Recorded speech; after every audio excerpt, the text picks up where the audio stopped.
Hello friends, નમસ્કાર.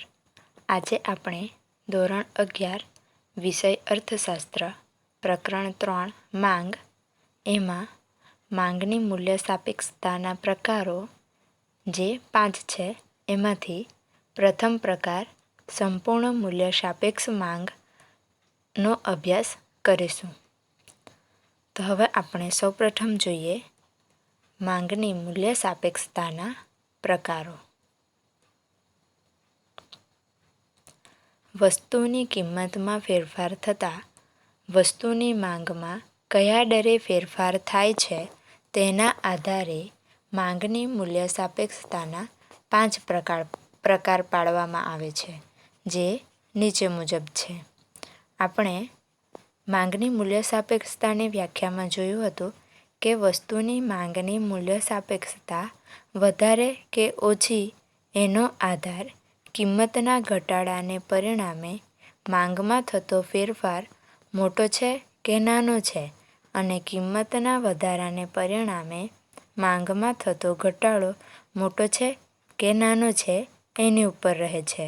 તો આ કિંમતમાં થતા ફેરફારથી વસ્તુની માંગમાં કયા દરે ફેરફાર થાય છે તેને આધારે માંગની મૂલ્ય સાપેક્ષતાના પ્રકાર પાડવામાં આવ્યા છે, જે નીચે મુજબ છે. એમાં પહેલું છે સંપૂર્ણ મૂલ્ય સાપેક્ષ માંગ, બીજું સંપૂર્ણ મૂલ્ય અનપેક્ષ માંગ, ત્રીજું એકમ મૂલ્ય સાપેક્ષ માંગ, ચોથું મૂલ્ય સાપેક્ષ માંગ અને પાંચમું છે મૂલ્ય અનપેક્ષ માંગ. તો હવે આપણે સૌપ્રથમ જોઈએ સંપૂર્ણ મૂલ્ય સાપેક્ષ માંગ. એનો આજે પરિચય મેળવીશું. તો સૌપ્રથમ આપણે વ્યાખ્યા જોઈએ કે સંપૂર્ણ મૂલ્ય સાપેક્ષ માંગ કોને કહેવાય છે. તો જ્યારે વસ્તુની કિંમતમાં અત્યંત નજીવો ફેરફાર તેની માંગમાં અમર્યાદિત ફેરફાર લાવે ત્યારે વસ્તુ માટેની માંગ અમાપ ફેરફાર થાય છે, એટલે કે માંગમાં અનંત ફેરફારો થાય છે. તો તેને સંપૂર્ણ મૂલ્ય સાપેક્ષ માંગ કહેવામાં આવે છે. એટલે કે કિંમતમાં માત્ર નજીવો ફેરફાર થાય, પરંતુ તેની માંગમાં એ કિંમતને પરિણામે અમર્યાદિત ફેરફાર થાય. તો વસ્તુ માટેની માંગમાં માટે જો કિંમતમાં નજીવો ફેરફાર થાય તો તે વસ્તુની માંગમાં અમર્યાદિત ફેરફાર થાય અને તેને પરિણામે માંગમાં પણ અનંત ફેરફાર થાય છે. તો તેને સંપૂર્ણ મૂલ્ય સાપેક્ષ માંગ કહેવામાં આવે છે. હવે આ બાબતને આપણે એક ઉદાહરણ દ્વારા જોઈએ. તો દાખલા તરીકે ટી વસ્તુની કિંમતમાં 1% ઘટાડો થતાં તેની માંગમાં સતત વધારો થાય છે, એટલે કે અનંત ગણો વધારો થાય છે. તો આવી માંગનો આંક અમાપ એટલે કે અનંત આવે છે. તો સ્વાભાવિક છે કે જો કોઈ વસ્તુની કિંમતમાં ઘટાડો થાય તો તેની માંગમાં વધારો થાય છે, પરંતુ અહીં કિંમતમાં માત્ર 1%નો ઘટાડો થાય છે અને તેને પરિણામે કિંમત ઘટવાને પરિણામે માંગમાં સતત વધારો થાય છે, એટલે કે માંગ વધતી જાય છે અને આ માંગ અનંત સ્તરે વિસ્તરે છે. તો આવી માંગનો આંક અનંત આવે છે. હવે આ બાબતને આપણે સૂત્રની મદદથી સમજીએ. તો સૂત્ર મુજબ EP એટલે કે પ્રાઇસ ઇલાસ્ટિલિટી ઓફ ડિમાન્ડ એટલે કે માંગની મૂલ્ય સાપેક્ષતા બરાબર માંગમાં થતો ટકાવારી ફેરફાર છેદમાં કિંમતમાં થતો ટકાવારી ફેરફાર. તો અહીં આપણે ઉદાહરણમાં જોયું કે માંગમાં સતત વધારો થાય છે, એટલે કે અનંત ગણો વધારો થાય છે. તો એને આપણે ઇન્ફિનિટી દ્વારા દર્શાવીશું. જ્યારે કિંમતમાં થતો ટકાવારી ફેરફાર તો કિંમતમાં 1%નો ઘટાડો થાય છે. તો છેદમાં 1 એટલે ઇન્ફિનિટી આલ્ફાના છેદમાં 1 બરાબર અનંત.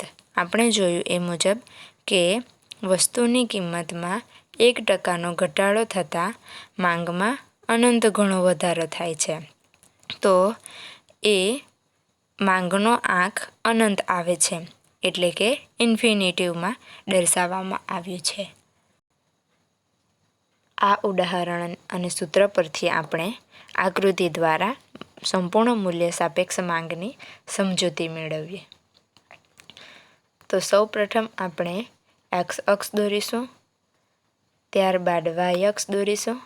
અહીં આપણે જે રીતે માંગના નિયમોમાં જોયું હતું એ મુજબ જ આકૃતિ દોરવાની છે. હવે એક્સ અક્ષ અને વાય અક્ષ જે બિંદુએ છેદે એ બિંદુને ઉગમ બિંદુ ઓ નામ આપીશું. ત્યારબાદ આપણે સૂત્રમાં જોયું એ મુજબ કે એક તરફ માંગમાં ફેરફાર દર્શાવવામાં આવેલ છે અને તેની છેદમાં કિંમતમાં ફેરફાર દર્શાવવામાં આવેલ છે. તો આપણે એક્સ અક્ષ પર વસ્તુની માંગ દર્શાવીશું અને વાય અક્ષ પર વસ્તુની કિંમત દર્શાવીશું. તો અહીં વસ્તુની કિંમતમાં 1%નો ઘટાડો થાય છે, તો માંગમાં સતત વધારો થાય છે. તો અહીં આપણે માંગ રેખા સીધી જે આડી ધરીને સમાંતર જોવા મળે છે એને આપણે નામ આપીશું ડીડી. તો અહીં ડીડી માંગ રેખા છે જે આડી ધરીને એટલે કે માંગને સમાંતર છે અને તે દર્શાવે છે કે પ્રવર્તમાન બજાર કિંમતે માંગ અમર્યાદિત છે, એટલે કે માંગમાં અનંત ગણો વધારો થાય છે. તો આ ડીડી માંગ રેખા એ સંપૂર્ણ મૂલ્ય સાપેક્ષ માંગ દર્શાવે છે એવું કહી શકાય. હવે આપણે સમજૂતી જોઈએ.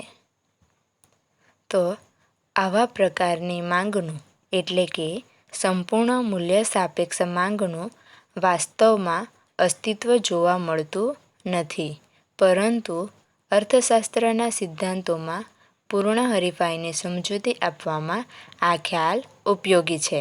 કારણ કે આવી માંગનું અસ્તિત્વ જોવા મળતું નથી એનો અર્થ એ કે સામાન્ય રીતે જે તે વસ્તુની કિંમતમાં ઘટાડો થાય તો માંગમાં સતત વધારો જ થતો રહે એવું હંમેશા બનતું નથી, પરંતુ પૂર્ણ હરીફાઈની સમજૂતી આપવામાં આ સંપૂર્ણ મૂલ્ય સાપેક્ષ માંગ ઉપયોગી છે. તો આપણે આકૃતિમાં જોયું એ મુજબ ડીડી એ માંગ રેખા છે જે આડી ધરીને એટલે કે એક્સ અક્ષને સમાંતર છે અને તે દર્શાવે છે કે પ્રવર્તમાન બજાર કિંમતે વસ્તુની માંગ અનંત એટલે કે અમર્યાદિત છે, જે આપણે આકૃતિમાં ડીડી માંગ રેખા દ્વારા જોયું છે. તો મિત્રો, આજે આપણે માંગની મૂલ્ય સાપેક્ષતાના પ્રકારો કયા કયા છે એ જોયું અને ત્યારબાદ તેનો પ્રથમ પ્રકાર સંપૂર્ણ મૂલ્ય સાપેક્ષ માંગ જેની વ્યાખ્યા તેમજ ઉદાહરણને સૂત્ર તેમજ આકૃતિ દ્વારા સમજવાનો પ્રયત્ન કર્યો. હવે આપણે આવતા ભાગમાં સંપૂર્ણ મૂલ્ય અનપેક્ષ માંગ એટલે કે માંગની મૂલ્ય સાપેક્ષતાનો બીજો પ્રકાર એનો અભ્યાસ કરીશું. Thank you friends.